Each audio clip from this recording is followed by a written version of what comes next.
Welcome to a special edition. On this beautiful Friday afternoon, we have a very special guest, Cranjis McBasketball. We can finally put a face to this legendary figure that Kings fans adore, right?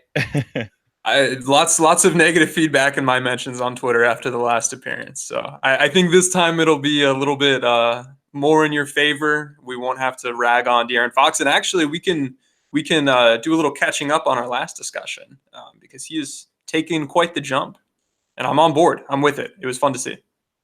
Absolutely. And that's always good to hear.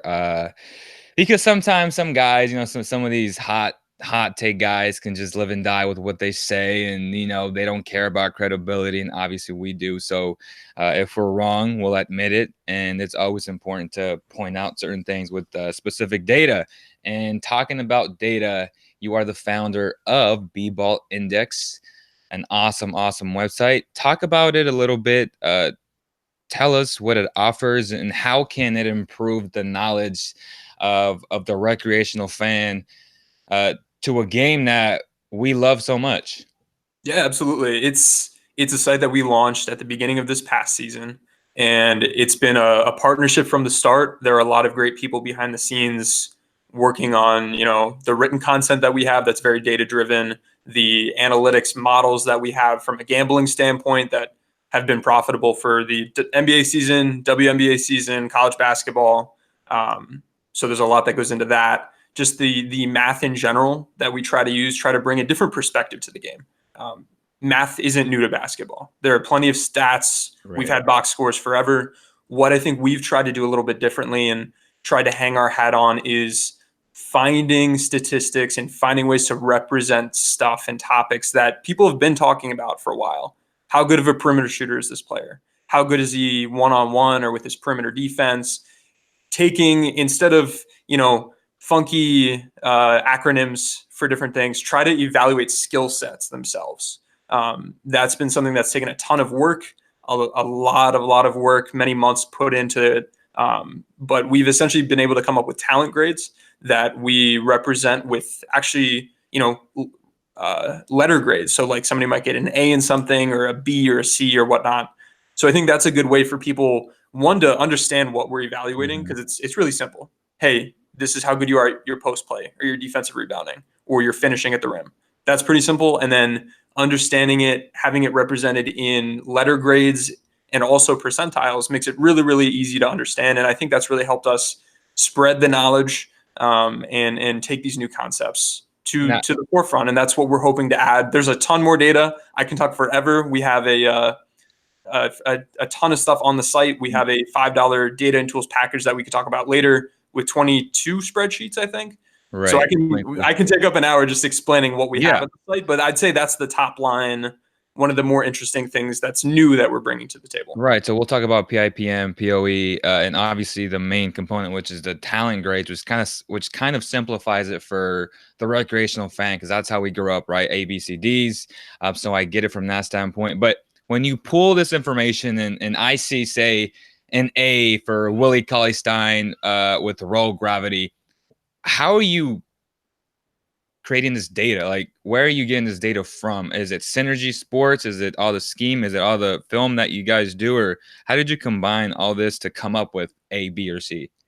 Yeah, so there are a lot of different components that go into it. We are only working with publicly available data, which is what differentiates us from some of the NBA teams that we've talked to about this same sort of thing. This is stuff that they are doing to help them evaluate players, and getting to pick their brains a little bit, getting them to maybe proofread what we're doing has helped guide us and help us figure out what's important, what's not important. But when we talk about the inputs, I mean, we use the NBA.com/stats site. There's a ton of data on there, some player tracking data. We use Synergy. We will use different statistics that individuals have created, like Jacob's player impact plus minus is something that doesn't really go into the talent grades, but it's something we use a lot on the site. Ben Taylor created a metric called box creation that's very useful and is something that we use in our playmaking grades. We're looking at big sites, little sites, random people on Twitter. Sports Radar is one that we've been doing API polls to get spatial tracking data from. And that's something that you'll see in our roll gravity data. is when somebody's rolling to the rim, just kind of like with Steph Curry coming off of his screen, when Clint Capella rolls to the rim, or if I roll to the rim, that's going to attract two different degrees of defensive help. And when you have that help coming, that'll open up 3-point shooters and other opportunities for teammates. So roll gravity is very important. And combining some of the more results type data, like pick and roll data from pick and roll man data from Synergy, along with some of the spatial tracking data, helps give us a better idea of altogether, this is the best we can do with the publicly available stats. And I'll say that it's an ongoing process. I think we're in a really good place now, and we've been able to do a lot to adjust for things like lineup spacing, the quality of opponents that you individually need to defend, because you might have guys who are just hidden on defense. That's something we look at. Or with your 3-point shooting, how difficult are the shots you're trying to take? Little things like that to get us from performance over to talent, I think, is the big thing that we're looking to do. And as new data comes available and is public, we're going to continue adding on to that. So when I think about roll gravity, I've always thought about it like Damian Lillard. As soon as he crosses that line, the defense, he extends the defense, right? That's gravity in some way. And then when I heard your last podcast, when you kind of explained it, it does make sense when a specific big rolls to the rim, and it creates gravity by other guys rotating to that big. So is that kind of what roll gravity is too, with the Dame extending the defense and guys having to play him so tight? So I would say that is gravity. The roll gravity is really, we're talking about being the screener in the pick and roll. That's what I mean when I say roll gravity. So that'll materialize when they actually roll to the rim hard, when you have your center, going to get a lob, DeAndre Jordan, Clint Capella, those types of guys. It also manifests itself when they're picking and popping. Because if you have Brook Lopez picking and popping, or JaVale McGee picking and popping, those are two different amounts of gravity, two different amounts of attention that they're not guarding JaVale McGee to the defense. Yeah. Okay. So those are the player grades. Now, when I was going over the PIPM, I was asking you questions, and for someone that's not data driven, but I'm trying to educate myself on it. That way I can, convey this to our audience and just make them smarter, just make them think about basketball in a different way. I think that's the purpose of why you guys are doing this, right? So PIPM, I kind of went over it, and when the first question that I asked you was Joel Embiid compared to Giannis, and then I looked at De'Aaron Fox's and Willie's, who I think is the highest on the team, if I'm not mistaken, which was kind of weird to me, because when I think about Willie, I love the guy on a personal level. I had a good relationship with him in his camp, but I have to be honest, and I've been saying it for years, he's a backup center, and how he impacts the game is what a backup does in the eyes of someone that's been covering them for 4+ years now. And without even looking at the data, I was like, well, his impact is minimal because he's so inconsistent. Some nights he'll give you 20 boards and some nights he'll give you none. That's how drastic of a drop-off Willie is. And when I looked at his player grades, I was like, they're so in favor of what he's supposed to be, but of what he's not. That makes sense? Like, he's supposed to be this great athlete that just is this mega athlete that can roll. He's supposed to be AD in some sense because he's so athletic, blah, blah, blah, but he's not that guy. Like, and he never will be that guy. Yeah, it's that we will find situations where the player grades will differ from the impact a player has on the court. And this is something that, and I would encourage everyone, I really appreciate, Leo, the way that you've approached this. It's new information, it's new data, and you've asked questions, you've really tried to embrace and learn it. And I think that's exactly the approach I would want people to have. And if anyone listening to this wants to take a similar approach, they can check out our podcast, Bball Index podcast, brought to you through Blue Wire. And every single pod so far, we've broken down some of these grades a little bit more in depth. One of the things that we've talked about is the idea of optimizing guys, and how you might have players who, in the impact stats, which are PIPM, player impact plus minus, or ESPN's real plus minus, those show you when the player's on the court, what kind of positive or negative impact has that had on their team. And we may try to look at that through on-off, net rating data, stuff like that. But you run into trouble because you just never have enough context, and there's so much going on. These stats do that work for you. They're very, very good. I can speak to PIPM being very good because we use it for one of our gambling models, and it's gone very, very well. But the impact itself can differ from how talented somebody can be. And that Right. will depend on the role that they're in. If you have Willie Cauley-Stein out there and you're going to use him like he's Joel Embiid versus using him like he's a backup big, he's going to have a different impact there. Role optimization, right? Exactly. Optimizing players within their role, within a scheme, I think is an important thing, or the scheme itself. So I've, as a Laker fan, have really, really struggled watching the team with what Luke Walton and Jesse Mermes, his offensive coordinator, have done the past couple of years. And unfortunately, you may run into some of that schematically. So I run a data site, but my real background is on the scheme side, the X's and O's. Schematically, they are not strong, and that shows up in our optimization data from a coaching standpoint. If you aggregate all the players together, look at, hey, players Luke Walton has coached, they're dead last in offensive optimization. So getting people in the right roles is important. Having a good scheme on its own is important. So like guys like Quinn Snyder, Greg Popovich, Steve Clifford, those are good defensive optimization coaches. Frank Vogel. Offensively, you'll have guys like Steve Kerr. Quinn Snyder, again, he's a very good coach. His staff is fantastic. I think Pop is up there too.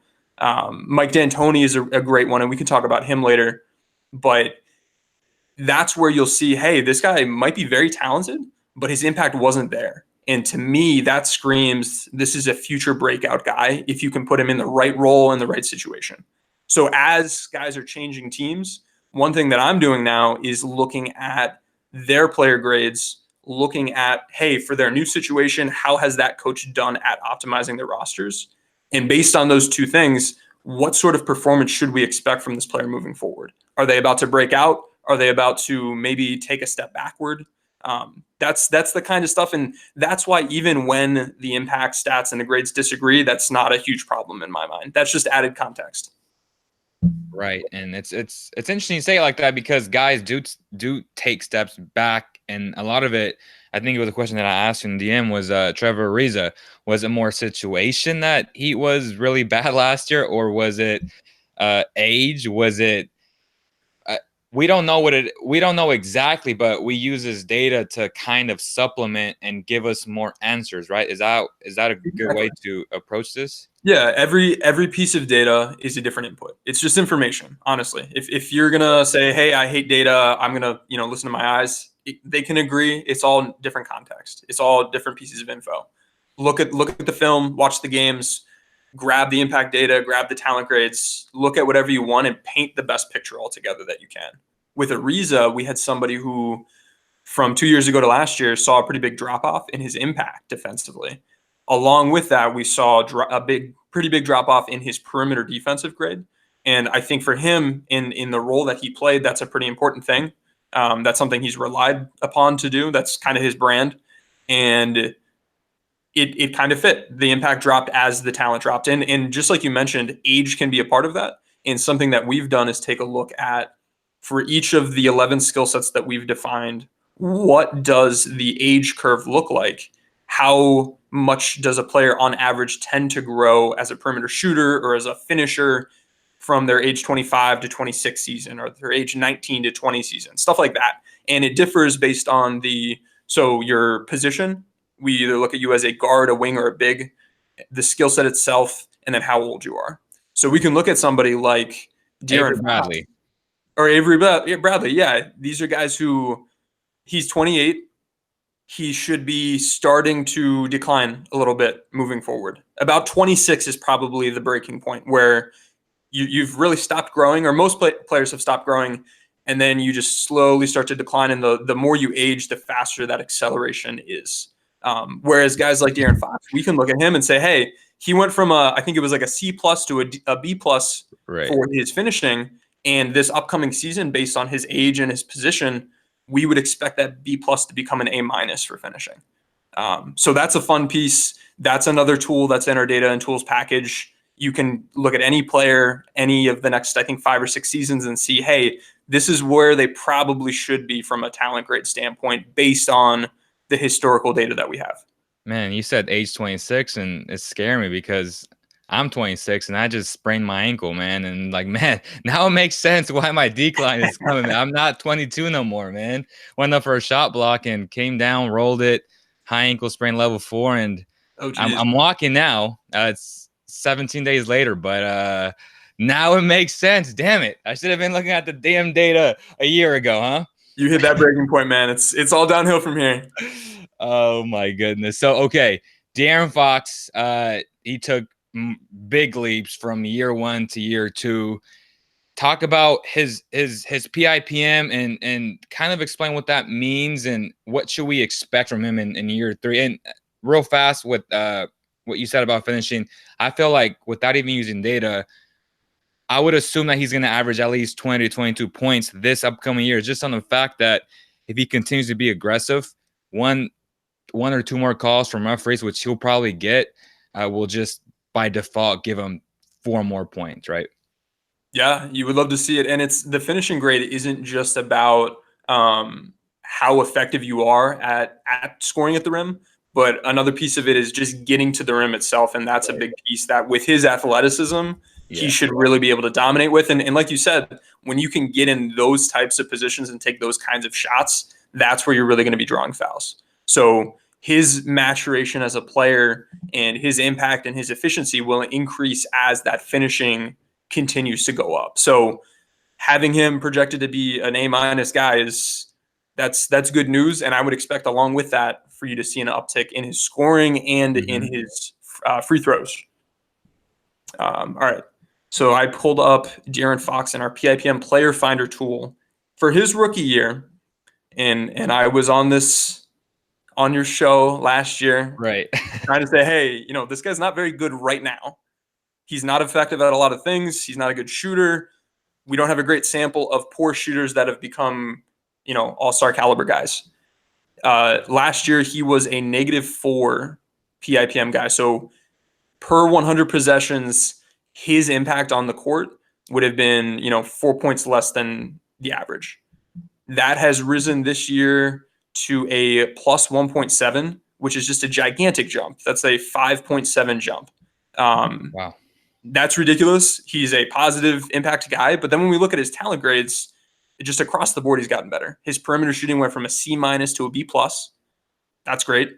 His off-ball movement, so this is cutting or his ability to score off of off-ball screens, whether it be like a flare screen or a pin down, he's gone from a C- to an A-, which is huge. And as somebody with his athletic profile, I would expect that to be somewhere where he dominates. Another place where I would assume he would do well is his one-on-one ability, and he went from a B his rookie year to an A- this past season. From a finishing standpoint, we talked about the C+ to the B+. We're looking for an A- this upcoming year. Roll gravity, he's a guard, doesn't really matter. D-, D-. He didn't really improve there, but that's okay. His playmaking, he went from a B- to an A, and I think this is a big jump, not just for him and his scoring, but for the team as a whole. And when you want to rely on him or put him in more of a star type role, more leaning on his shoulders, that's a key grade to keep an eye out for, and is one that I'd be very pleased is in the 98th percentile. So that's fantastic. Defensively, he was a guy who came in with a reputation of being very good defensively, but was somebody that right off the bat you could see the talent and you could see the activity on ball that he had. But it's hard to be a guard in the NBA. It's hard Yeah. to be a rookie guard.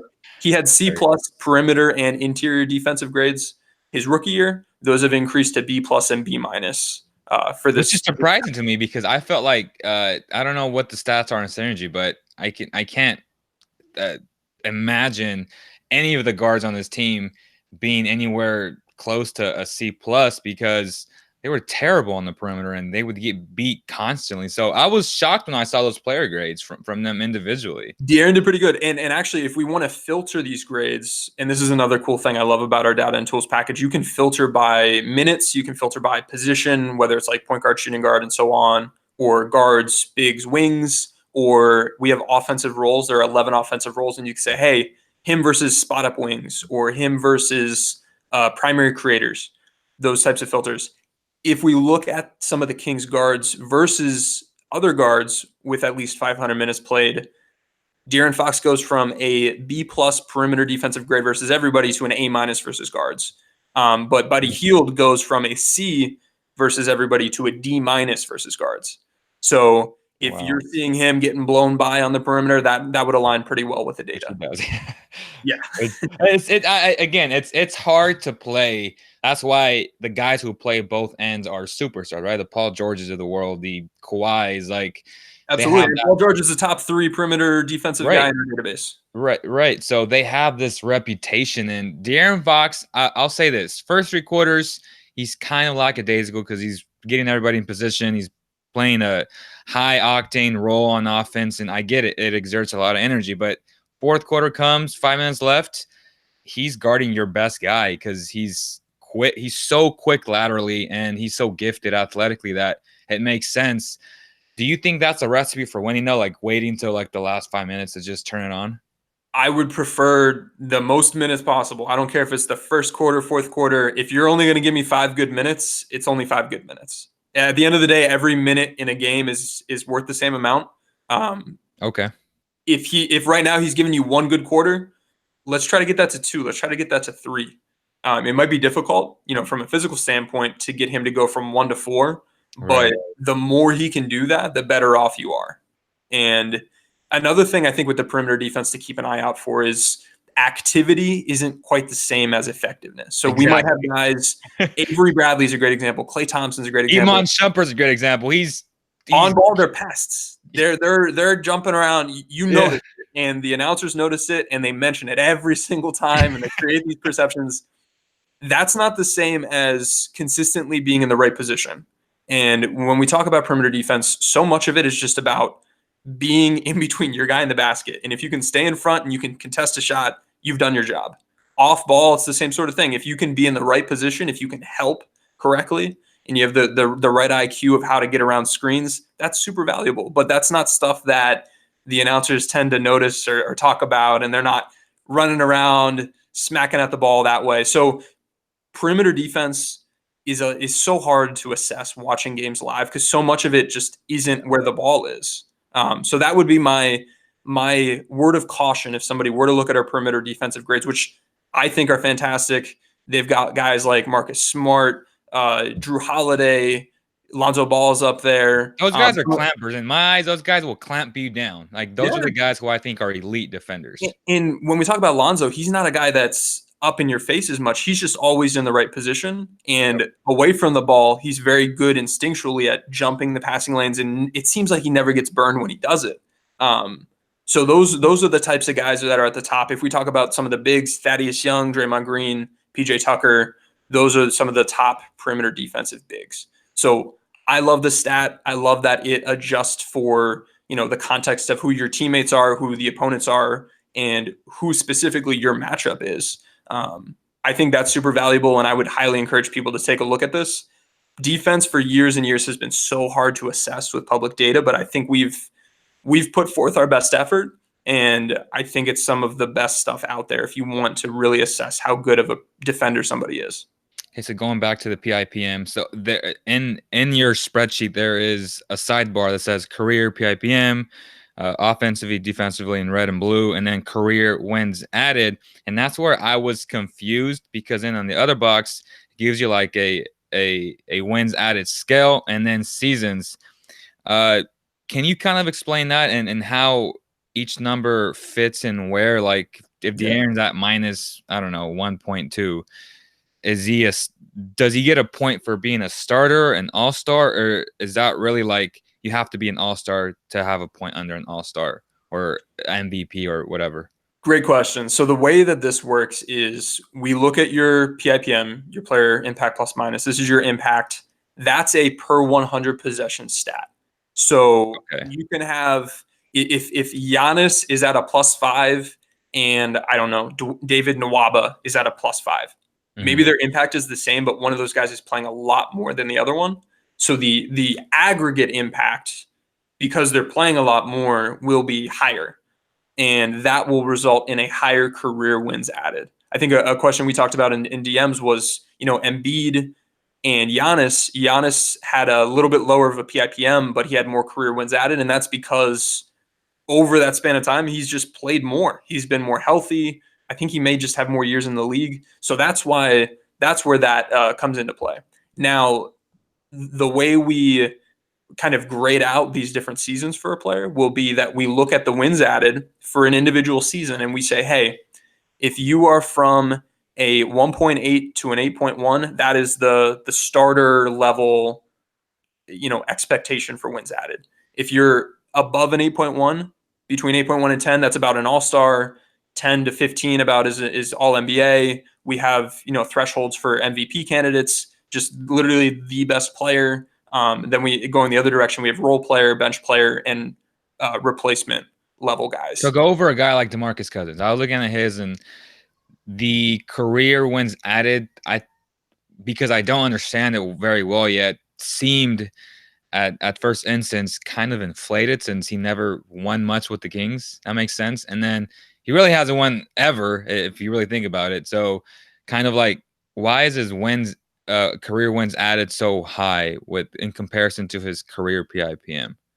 So he has 47 career wins added over, I think this is like 8 seasons. What's that mean? Like 47, like in contextual, how or why? Or so the way that we would look at it is, if you had, for those 9 seasons, if you had an average player, they would have won you 47 less games essentially over 9 seasons.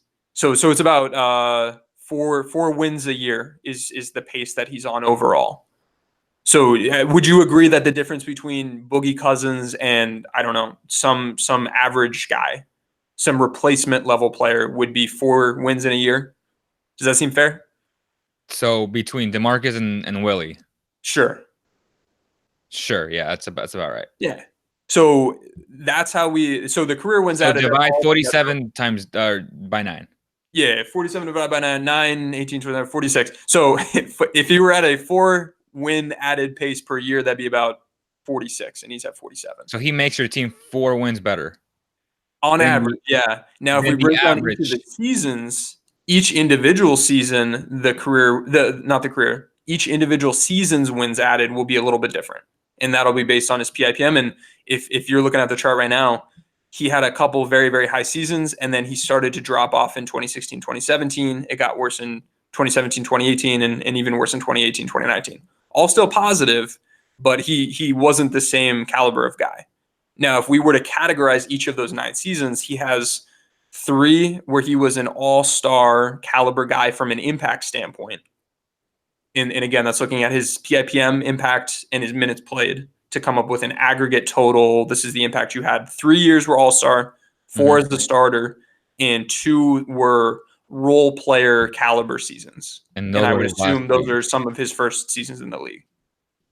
Right. You're right. Okay. Perfect. That makes a lot more sense now. So briefly, let's go over Buddy Hield. He took a major jump as well, right? In year number 3, he went from, I think, 12 or 13 points to 20 points or almost 21 points a game. He shot very well from 3. He's one of the most elite shooters in the game, honestly. And he improved defensively. I thought he's a better rebounder than what people give him credit for. Obviously, again, I've noticed that all guards on the Kings get beat on the perimeter very easily. But talk about him. Should we expect the same type of 20 points a game, or is he supposed to take a bigger step since he is 26 years old? So him as a 26-year-old, we would expect from a talent standpoint him to take just a little bit of a dip overall. It differs based on each skill set. For some of them, you just tend to get better and better as you age, even if you are a little older. Some of them you drop off more quickly earlier on. But overall, as a 26-year-old, this is about where you start to like plateau and then take a little bit of a dip. And then as you get into like your late 20s, early 30s, that dip each year steepens. So I wouldn't worry about any sort of sudden drop off. When we look at PIPM and the age curve there, 26 is also the breaking point. Okay. But from an impact standpoint, from a talent standpoint, he should be about what he was last year. And what he was last year is somebody I really liked. He's somebody that he's been a good shooter. He came into the league as a good shooter. He had an A- perimeter shooting grade, but it improved year after year. So he's now in the 98th percentile there. And I think one of the big keys for him has been his ability to shoot off of screens. He came Yeah. into the league, he was a C off ball movement guy, and he has been able to bring that up to an A minus and then an A this past season. And when we talk about impact and we talk about the pressure that somebody can create on a defense, if one guy is just standing in the corner, that's valuable, and they could be a great shooter. That's valuable. They'll catch and shoot, knock down the open jumper, but that's not creating any problems for the defense. They're not compromising the defense. If you stick Steph Curry in the corner, great. He can shoot really well. But if you have Steph Curry running off of screens, He's relocating everywhere. Exactly. He's relocating all over. We talked about roll gravity earlier. Steph Curry has perimeter gravity because he's drawing two guys to him, which we've seen so often ends up with like a Kevon Looney or a Draymond Green, pocket pass to them, and then all of a sudden you have a 4-on-3, and you're going to get an open three or a dunk somewhere. Is that a grade that we can potentially see in the future? Perimeter gravity against roll gravity, or no? So I would look at sort of the way I would interpret it is I would look at perimeter shooting and I would look at off ball movement and I would take a glance at finishing. And between those three, if you're a great shooter, you're great off ball, and your finishing. If your finishing's bad, it means the off ball movement is all about that scoring off of screens. What's tricky is off ball movement grade accounts for cutting and then scoring off of screens. So there are two components there. But if we know your finishing is not great, your cutting's probably not great either, which means it's got to be that scoring off of screens part. So Buddy, as somebody who can shoot really well and has turned into an elite off ball guy, right? Because he never stops moving, and that was one of the things that me and him talked about when year number 2 ended, that his goal was to mimic Steph and Clay. And he did a great job last year of just always relocating, just never staying in one spot. And that's why he's so dangerous. And I don't really see that from the elite shooters. I honestly, when I watch a lot of basketball, I bet a lot, and one of the few players that I've seen is Buddy, Clay, and Steph, who just consistently never stop running. Yep. Yeah. Somebody asked me about this a couple days ago because I tweeted out different tiers almost of those types of guys. Because you could have guys who stand still, yep, shoot well. You can have guys who they'll relocate from the wing to the corner or the corner to the wing, not off of screens, but just kind of like moving to the open spot, catching and shooting. That's good. But then you have people who can come off a pin down, catch and shoot, but they're not good reading the defense. So if they come off that pin down and the shot's not there, the defense plays it a different way, you've got nothing. But then you've got the guys who can make those reads and know when to curl or when to fade off of it. And that's really valuable because that means you're going to be, if you read the defense correctly, you're going to be more open more often and you can get more shots up. And if you're a good shooter, that's more points, that's better offense. And that IQ part of it's very important. Then you get to all right, when you do make those right reads and you are curling, are you able to actually finish at the rim? And with Buddy, he started as a D+ finisher. Now he's up in it as a B-. And that's good. And I'm assuming it'll get better. We would expect it to get better. I think we would expect him to be about a B for this upcoming season based on the age. Oh, no, I'm sorry. He's 26. So no, he'll probably be a B-. But that's good enough. And then the final step is if you can come off those screens, make the right reads, you can score shooting, you can score finishing at the rim when you curl, but then you can also make the right passes. That is the final tier. Those are the elite guys, and that's where you've got the Stephs. That's where you've got Klay Thompson. That's where those guys can really differentiate and create a different type of offense. You can't take the Warrior style of offense, throw it at any team that just has good shooters and expect them to be able to make the reads, be able to finish at the rim well, and be able to make the plays from IQ matters. And Buddy's a guy who his playmaking has increased every single season he's been in the league. It's now at a B-. And if that can get up to like a B+, that's where his impact in that type of role can really be special. Perfect. Very, very well said. So let's move on to do you want to talk Lakers first or Rockets first? And let's start with the Rockets. Okay, so I was at an event and literally, I obviously, like all of us, we see the tweet from Woj or whoever, and I'm like, wait, is this a joke? Is this one of these fake Woj things? And I was like, it just doesn't make sense, especially for someone like you who loves data, loves analytics, scheme, and all those things. And you're like, this is the guy who fits the worst out of any player in the NBA next to James Harden. What the hell is Daryl Morey doing? Is this just a Hail Mary? I struck out on Jimmy Butler. I'm just so frustrated that I can't beat the Warriors that I got to go make this silly ass move.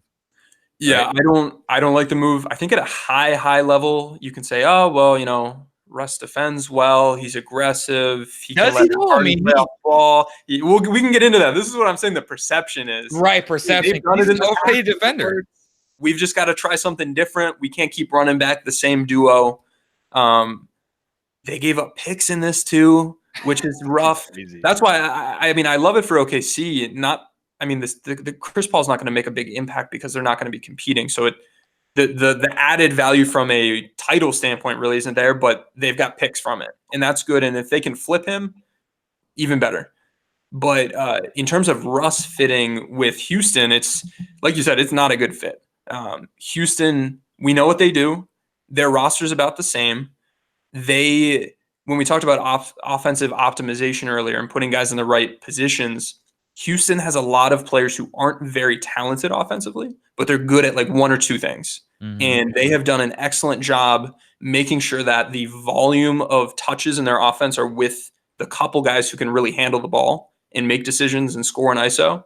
And they keep those shooters doing their thing and don't ask them to do anything else.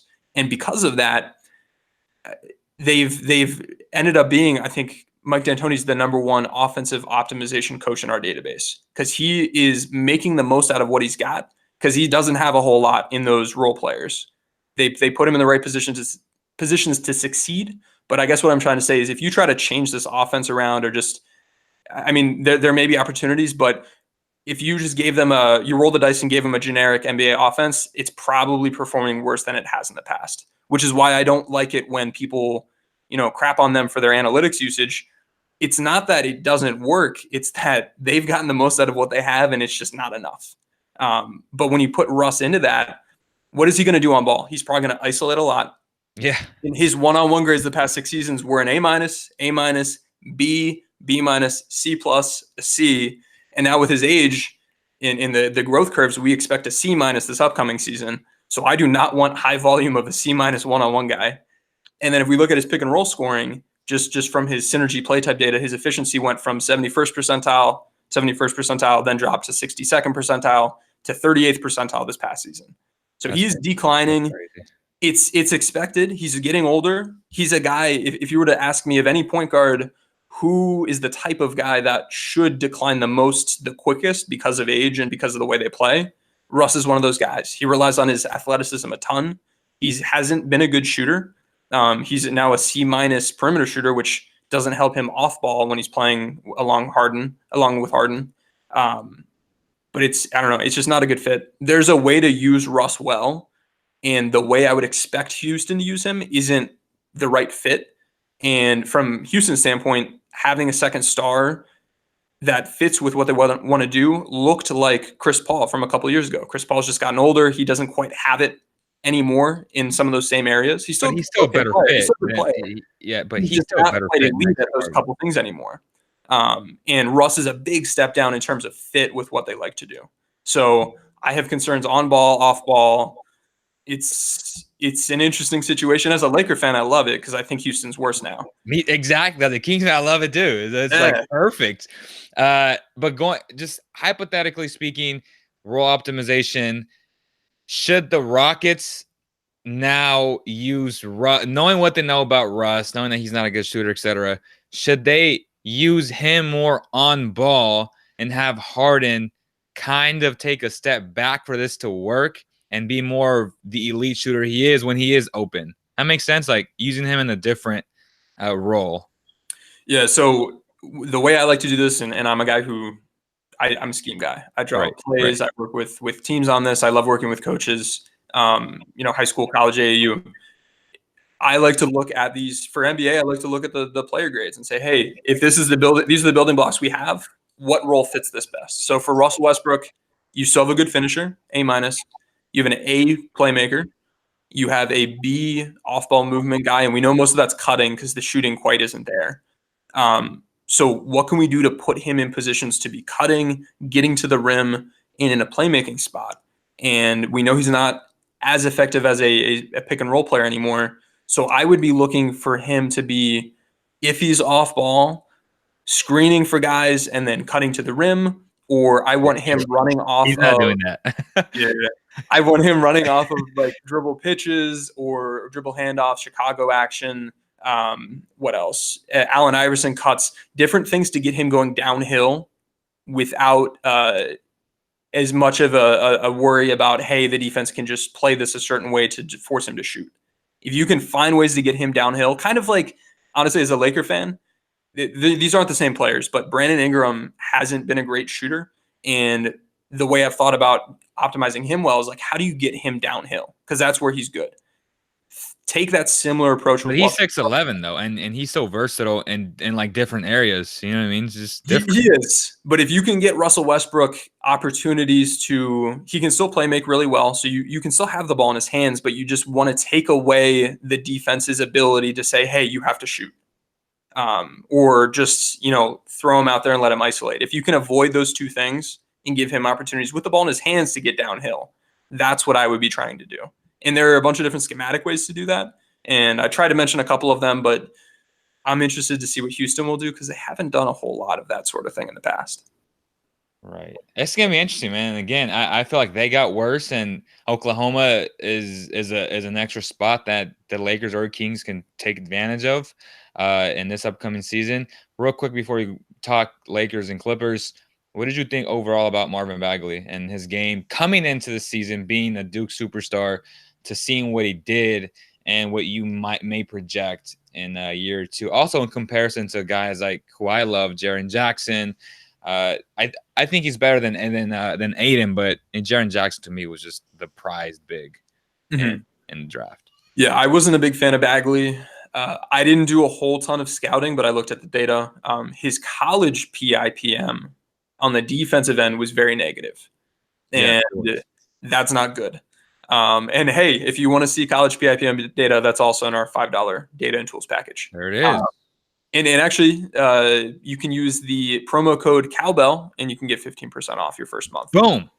So there you go. 22 different spreadsheets. It'll probably be 23 soon. But all these things that we've talked about today, you can have access to for any player, any season going back to the 2013-14 season for the entire NBA. We've got college data, WNBA, G League. We have international data. It's nuts. And you don't have to use the spreadsheets. You can do it on the website too, correct? We are getting everything put on the website. Right now it's in the Google Drive folder. Okay. So for now it's just in the spreadsheets. I think like 60% of them, 70% of them are interactive. You can make cool graphics with what we're doing. I would check it out. It's really cheap. Definitely worth a look. There's so much data, even though the season's not happening and it's not updating anymore. There's just so much that it'll take you a while just to consume it. So give that a look. Use the promo code Cowbell for your 15% off. Back to your question, Marvin Bagley. Right. That defensive concern was there for me, and we've seen that materialize. He has C- perimeter defense and a B interior defense versus all players.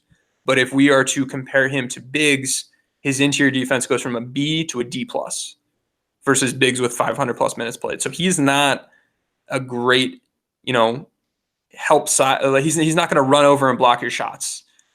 He's not an elite on-ball post defender either. When we talk about his offensive game, he's not a great shooter. Mm-hmm. Wasn't in college. He's got a D+ grade for us. He was an effective post player at Duke, but he did it in a way that worried the hell out of me because he didn't show that he could do more than one thing well. I forget which shoulder it was, but you can sit on tunnel vision. You could, I was tweeting about it at the California Summer Classic last year. He's going to the same move every time. Yeah. And I pull up his synergy data. Oh, wow. That's all he did at Duke, like 80% of the time. So I was like, this is not going to go well. And it hasn't. He has a D- post play grade. And compared to bigs with 500+ minutes played, that's an F. His roll gravity, he's not a vertical threat. He's not a pick and pop threat. He's more, if anything, that kind of leaves you with maybe a short roll dump off, but then you need to be a good playmaker, and he has a D- playmaking grade, so that's out. So overall, he's got a C roll gravity grade, an F compared to bigs. So that's not really there. So we have a big guy who can't shoot, can't roll all that well, can't play make very well, isn't a good post player, but he is an effective finisher. He can be good as a dump off guy. He's an effective one-on-one guy in the 80th percentile. That's an A minus. So he's somebody that you can give the ball to like in the mid post and let him go to work a little bit. He's somebody that I think he's pretty smart about finding the open space under the rim for dump offs. Mhm. So he's a funky fit. He's still an okay rebounder, but it's just a funky fit offensively. And as a scheme guy, it's tricky figuring out how I would use him. And I feel like a lot of how I would use him would be screening and then rolling after those screens and trying to get dump offs and finishes, or give him the ball in the mid post, have some shooters run around screens if they're not open, let him go to work. But other That's how than you that, and I would use him, but there's ego involved. There is front office, lingo that high draft capital, man. This is not somebody who you say, oh, you know what, we were wrong. You're just going to go set screens now. That's not how it works. Right. Unfortunately, and you don't want to, but from a talent standpoint, it's not just that he's not putting up like points, rebounds, He's assists. talented, but yeah. He's not effective right now. So hey, maybe we saw this with De'Aaron Fox. Year one, didn't quite have it, but we saw the flashes with him, and I think that's what's different. Right. We saw the flashes, and then he took the big jump. With Bagley, I'm not expecting that jump nearly as much, and just from an archetype standpoint, I don't know if what his skill set is will in any short-term match with what an impactful positive PIPM big would look like. He looks like a dump off, roll and cut big, and that's not worth a top 5 pick in the draft. Correct, which is why I had him number 7 on my big board. And maybe this may have to do with, okay, so I don't think he'll have the same jump De'Aaron had, only because he is a dependent player, right? And we can talk about dependent players against not dependent players, where he needs a great guard to put him in the right situations, where De'Aaron has the ball all the time and it gives him more opportunities. With Bagley, I mean, again, I'm not saying De'Aaron's terrible. I'm just saying like he plays a different type of role. Again, are the Kings willing to sacrifice wins so he can get better stats and look better, or is the offense going to run through their guards, which I believe it should, because that's their strength, correct? I would say so. Yeah, I mean, if we're comparing the guards with Marvin Bagley, I would say the offense should run through the guards. One thing to keep an eye out for with Luke Walton running the offense, in experience this firsthand as a Laker fan, I would expect a lower caliber of scheme, more simplistic, less action happening. They got Etor Messina though. Is that going to help? That should help. Yeah. Yeah, I mean, it should help. I was like, yeah. Or Igor Kukas. Yeah. I don't know how to say sorry. It's Igor. He went overseas. Yeah, I'm talking about Igor. My bad. Yeah. So he's another guy that he's better than what Luke's staff did last year, but he's not. Well, he's an improvement over Jesse, right? Yeah. Oh, for sure. For sure. And but again, Jesse's a great guy. I actually met him. I spoke to him at because I actually volunteered as a coach for Buddy Hield's camp. Okay. Spoke to Luke. Great guys. Again, it's nothing. This is strictly basketball, nothing personal, man. The data's there. I mean, you talked about it for a long time and how he was the worst at offensive role optimization. Like, you can't make this stuff up, right? It's there. It has nothing to do with them being awesome dudes and having a good relationship with. With that said, though, if you can understand that, if I can understand that, I don't see how a guy who's who grew up in the basketball family, right, shouldn't be able to adjust and learn from his mistakes, right? And that's the key thing. The best coaches need to adapt over time. You can't just like have one sort of, this is what we're going to do. We're going to do it every day. We're going to do it through every level and be successful. You're going to have to be able to adjust. And Walton is somebody who has come in really without that coaching background of having to work through the ranks and overcome those challenges. And I think that doesn't help him. And you really want a strong staff around him to make the most out of him and help him make the most out of the roster. And hopefully Igor is a step in the right direction. I will say he was also, I believe he was bottom 5 offensive optimization as well. And that aligned pretty closely with what I saw on film. So it should be better than it was with the Lakers. Maybe with this new roster, it fits what Luke wants to do better. And you certainly have some guys that if you really need to run, one action and it's Buddy Hield off of a pin down, he can score on that. Or if you need to rely on some ISO from Bagley or Fox, they can do that. But I don't know. This is your warning. This is your apology up front from the Laker fan. Keep an eye out for it. People are saying that we are negative Nancy's towards Marvin Bagley. Again, they're saying the same thing about Fox. We're not saying he's going to be terrible. I think he's going to be really good. I just think it's going to take him more time than it took De'Aaron Fox because of what his role is like. You know what I mean? Exactly. And with Fox, with the skill sets he had, some of the grades were already there. The grades that weren't there, we saw the flashes. We saw the flashes on the court and on the film. With Bagley, the things he is good at, they don't align well with like, hey, this is a great big. Like who is the most impactful post guy that doesn't post up, can't shoot well, isn't a strong roller, and is a negative defender?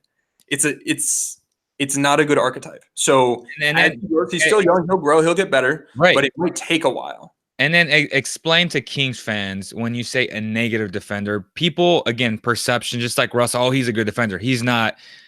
Bagley may get some incredible blocks at times, but it's more than just blocks and counting stats. Like people just explain that thing because you do it way more eloquently than I do. I'll start with he's a big guy. His perimeter defense isn't great. I don't think we need to get into that too much. From an interior defensive standpoint, what our data looks at after adjusting for who you're guarding is, for a big guy, we want you deterring shots at the rim. If you're out there on the court and against you, teams are getting, 20 shots at the rim per 100 possessions. And then when I'm out there on the court, teams are getting 40 shots at the rim per 100 possessions. That's not good for me. If you're able to get teams to just not even try to challenge you, that's ideal because those are high value shots. So if you can get people to not try to challenge you, that's great. If they do end up taking shots at the rim, you want to contest as many as possible. And this is somewhere where if Bagley's on the court and he's not able to get over there and help and stop shots at the rim, even contest them, even if they do go in, at least contest, that makes it harder. That's not good. And then the last step is, if they're going in at a high rate, when you are contesting them, you're probably not that good at it. And so I don't have the specific breakdown of each of those components in front of me, but those are some of the things we look at is deterring shots, ideally. If they do happen, contest them. And when you do contest them, you don't want them going in. And then also as an on-ball defender, just from a post-defender standpoint, look at synergy stats. How effective are players when they post up against you? Or what degree of, putbacks are you giving up? Things like that. Those are the on-ball, off-ball, interior defensive stuff that we look at. And that's where he doesn't grade out all that well. And he may have good blocks. He may, everybody, even a D or an F player is going to have some good plays. A C player will have more good plays than a D player. But on average, that's where he is. He's a B interior defender, and compared to bigs, he's a D minus. Yeah, and all of this is going to change for the people that want some optimism. This will all change if he becomes a good shooter, right? The defense won't change. The offense will help a ton, though. No, so you're right, though. No, if his shot clicks, you can do so much more with him because then he's useful just standing in the corner. He's useful setting a screen and then popping. He's useful on ball, setting a ball screen and popping. There's a lot more you can do. So with either that or his interior defense or his post play, for any of those, if he can refine those skill sets, you can do a lot more with him. So it's just about building up those building blocks and then as they grow, adjusting his role accordingly. So if I were coaching him and I didn't care about perception or what draft pick he was, I would have him in a minimal offensive role from a, he would be a finisher. He wouldn't be a creator offensively in any degree. Facts. As he continues to grow, I would grow his role along with that. And then at practice, you're working on this stuff all the time. You have to do it to get better at it, but I would care more about the hundreds of reps you can get in practice to get better at something than. And he's a very and I'll say this, he's a very hard worker. Yeah, and if you want to do that behind the scenes, you shouldn't be trying to do that work in game while you're not good at it and be hurting the team's chances at winning. Okay, perfect. Lakers, did they get better or did they get worse? I'll say this. Sometimes before, say, the Lakers sign player X, player Y, on Twitter, you seem kind of like down on that player, but then they kind of sign, or not kind of, they sign certain players. Then you try to find, again, like how we're doing now, the optimistic side or the strong attributes of that player. Is that kind of accurate when we talk about like the Bradleys of the world, the Danny Greens of the world, the Caruso? You're a big Caruso fan, which I am too. But kind of go over that. Did they get better? Did they get worse? Does that make kind of sense? Like, I see what you're saying, and I experience this all the time. There's a huge Lakers fan base, lots of people. I tweet a lot. People see my stuff, and all the time, a lot of people, they want to see the good things. They want to see, hey, what are the 2 or 3 or 4 things that Avery Bradley is good at, or make up some excuses for why he's not good at them anymore. And I get so much crap, man. I get people unfollowing me, calling me a hater and not a Laker fan. Because I'm trying to be honest. I'm out there saying, hey, this is what our data says. It lines up with what I saw on film. This player's not good at these things, or this player is good at these things. And I'm just going to be honest with you.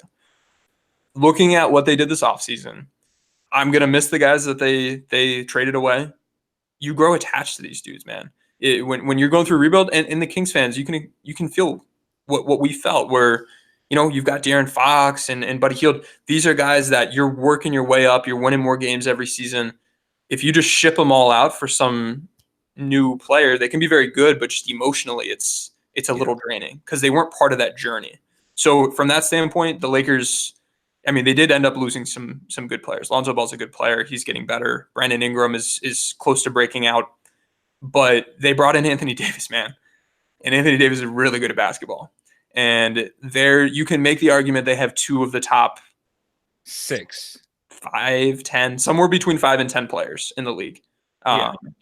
And our data backs that up pretty well from a PIPM standpoint, from a talent grade standpoint. They've got 2 guys that you can just literally just throw some shooters around and let them go to work, and you'd be in decent shape. And that's what they did. Kuzma or Lonzo? Who would I rather have? Who would you rather have kept? I'd go with Lonzo. I'd rather have Lonzo. Yeah. I'd rather have Lonzo or Ingram over Kuzma. But me too. From a salary standpoint, both of those players are getting paid like $8 or $9 million, and Kuzma's only making like $2 million or something like that a year. So it ended up helping the Lakers out in that perspective. They were able to have more money to spend. But other than Kuzma and then maybe Boogie, pretty much everybody else on this roster can shoot. They signed Quinn Cook, who I hate defensively, isn't a good off-ball guy, but he can stand in the corner. He can catch and shoot really well. Rondo has developed a three-point shot slowly over the years. Troy Daniels is somebody who can't just catch and shoot, but he can be running off of screens and scoring. Danny Green is a guy who is an elite shooter, top 5, I think, in our perimeter shooting grade. That's right. Very, very good. They signed a lot of guys who, last year they didn't get those skill sets. Last year they had a bunch of playmakers and no shooters. This year they have a ton of shooters, and none of their guards or wings are good playmakers except for Rondo, which is a really interesting situation, I think, schematically, because your best playmakers are LeBron, Anthony Davis, Rondo's good, but then like Boogie and Kuzma. So 4 of your top 5 playmakers are big men. So it'll be interesting to see how they design their offense this year. But I like the upside with Boogie. I think at what they paid him, if you saw him on TV the other day, he's in much better shape now. Motivated, dude. I'm optimistic, and you guys have seen it firsthand. That guy can be a monster. So but in his role, he's not going to be. In his role, it's going to be 4th option, 5th option. But on the second unit, when AD or LeBron aren't out there, he's probably your best playmaker, and he's probably your best scorer. So he's going to have an opportunity to make an impact. If he can be that guy again, he will be in the right role to be able to capitalize on that. So I like the upside there. Avery Bradley is somebody who used to be good, and then for the past like 2 or 3 seasons has been pretty injured. And I think he said he like gained and lost like 30 or 40 pounds. So he's in much better shape now. Apparently he's fully healthy. I'm still very skeptical, but there's some upside there with him as well. And they've got shooters around LeBron and AD. So ultimately, I'm disappointed they didn't get Kawhi, but you're not in a bad place having 2 elite talents with some shooters around them. So are they a top 5 team? Ooh. What's your non-Laker bias saying? I'm gonna say no. Thank you. See, Kings fans, he's not biased. So stop it with your hate on my boy Tim, man. The Clippers are better than them. Yes. The Jazz should be better. I would have had Houston. Houston not anymore. No. And also an interesting thing for the playoffs is like, how do you defend a lineup that has Boogie, Anthony Davis, LeBron, and like Kuzma on the court at the same time? It's just such a tall group of people. So that'll be interesting. Maybe cause some issues for teams. Yeah, so but Kuzma and LeBron are terrible defensively. So is Boogie. Yeah, Anthony Davis is good. That's it. Danny Green's a good perimeter defender. He's good. Yeah. I'll give you that. Quinn Cook is an awful defender. Really bad. He's terrible. Oh, Troy Daniels is an awful defender. One of the worst in our database. KCP is an overrated defender, but he's okay. KCP is like perception. He'll do some things like look pesky, but he's really not. Yeah, no, I'm with you there. I agree with that, but he's just not as bad as some of the other guys. Let's see. Jared Dudley can like kind of smart. Yeah, he's smart. He'll put himself in the right positions, but plays angles. Not quite as there. JaVale McGee he was top 10, I think, in interior defense, but offensively, he's just a role guy. Defensively on the perimeter, he's a liability. It'll be interesting. I think you guys will struggle defensively, and you guys will be very, very good offensively. And that's where some of the wins and losses will come. And as you said, top 5. I had you guys before the Houston trade, had you guys 6th. Okay. How it would end with them being 6th in the playoffs. I think conference finals is a realistic expectation. Has to be. I mean, to me, it's championship or bust for the Lakers this year. It is every year, man. Every single season. So we'll see. Speaking of top 5 or 6, Frank Vogel is one of the top guys in our database in terms of defensive optimization. You were so low on him. Like when I read that long ass article about it's like 10,000 words, dude. He was so low on your thing, and I was like, all right, how is he gonna turn this and be like, all right, I'm kind of positive, I'm on board. You know what I mean? This is the way I'll talk about it. In our data, his defensive optimization is fantastic. He's a top guy. Offensive optimization, he was pretty low. His Indiana years, it was decent, but in Orlando, it was really bad. So just looking at that, I said, hey, he's bad offensively, good defensively. I don't have him in my top like 2 tiers of guys I would chase for the head coaching job. Once they did sign him, and I spent just a stupid amount of time watching film on his offenses, I realized that there were some real tangible pieces there that they could work with, and there were still clear, deficits that they need to improve upon. And I think there are some issues around teaching the specific reads versus just saying, hey, here's the play, go run it. But we also got a lot of new info around Frank Vogel this past year, spending time with different teams, different coaches, just trying to learn. And he exhibited those right behaviors, I would say. And something actually, honestly, Luke Walton should be looking at Frank Vogel as a good example of how can you get better and be a better coach. So being humble about it. See if it plays out. We haven't seen it on the court yet, but in terms of saying the right things about analytics, saying and doing the right things in terms of finding the best offenses you can find and going and talking to those coaches and picking their brains and sitting in on practices, that's the right stuff. So I'm cautiously optimistic about Frank Vogel.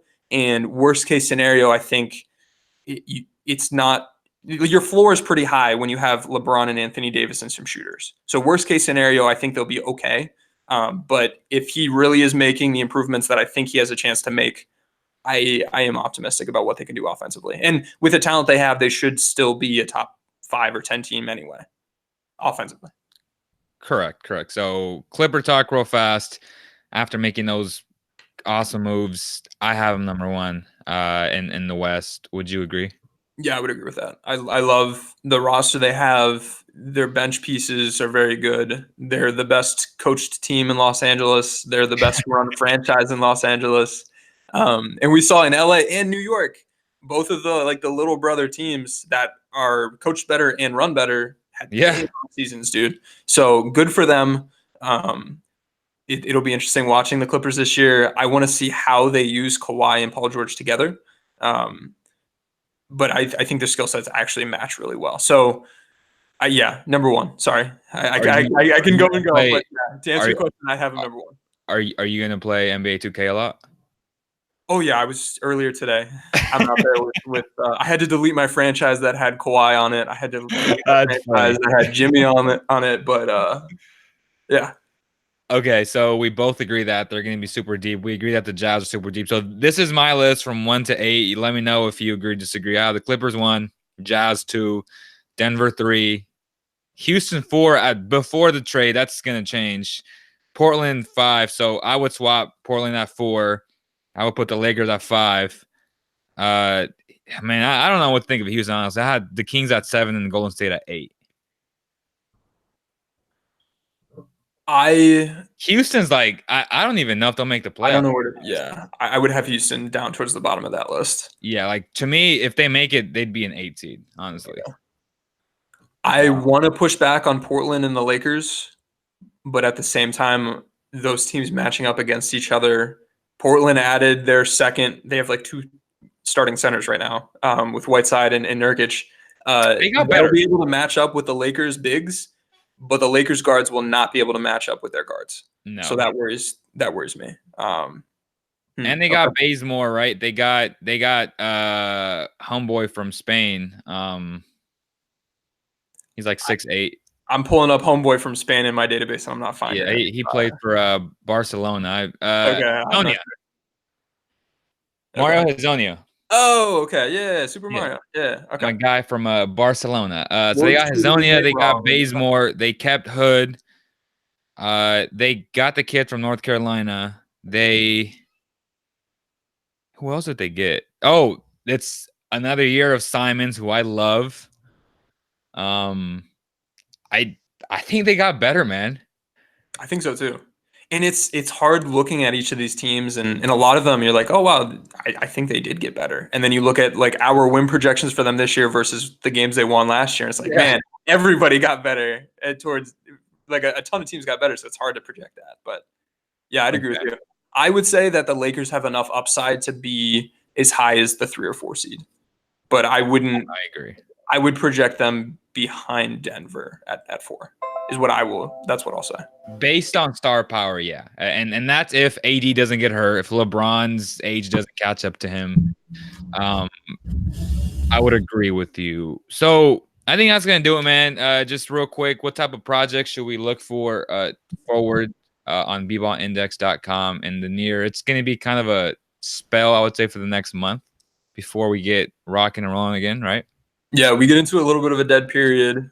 Finally, the NBA calendar like almost never stops, but in between summer league and preseason, there's finally a break. Yeah, check out the site. Check out our podcast. If you liked the data that we were talking about today, we talk about it in depth, and we keep it topical too. We're explaining it, but then applying it to the same discussions that everybody else is having. And I think that's a lot of fun. You've listened to the podcast. You've referenced it. You even used it in the Dwayne Dedmon video. Yeah, which was very well done, by the way. Do you like Dedmon for the Kings? I love Dwayne Dedmon. I think he's a great player. He was one of my top 2 value guys going into the offseason.